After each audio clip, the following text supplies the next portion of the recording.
इन मध्य प्रदेश में बड़ा हादसा हो गया है, जहां एक बस में सवार काफ़ी लोग थे और ये बस नहर में गिर गई है और नहर में से अभी तक 4 लाशें निकाली जा चुकी हैं।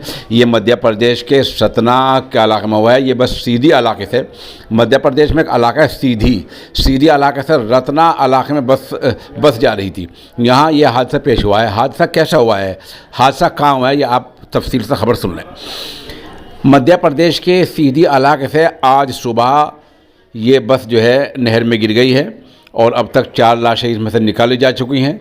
बस में बताया जा रहा है कि 55 मुसाफिर सवार थे, उन 55 को भी ढूंढा जा रहा है। पुलिस के मुताबिक हादसा नेकिन इलाके में सुबह लगभग 7:30 बजे हुआ है। बस सीधी इलाके से सतना जी जा रही थी। नेकिन में ये पटना पुल के पास नहर में बस गिर गई। हादसे की वजह अभी तक सामने नहीं आ सकी है।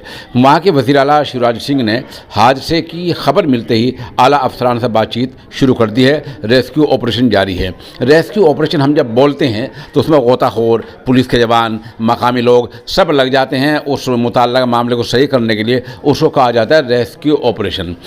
उधर वहाँ SDRF की टीम रेस्क्यू ऑपरेशन में जुट गई है और क्रेन के अलावा दीगर मशीनें भी बुलाई गई हैं।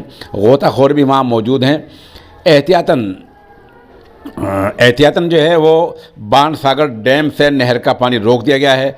नहर की आबी सतह कम करने के लिए उसके पानी को सिहावल नहर में भेजा जा रहा है। बहरहाल बड़ा हादसा हुआ है। 4 लाशें अभी तक निकल चुकी हैं। बस में 55 मुसाफिर सवार थे। 55 के 55 को ढूंढा जा रहा है।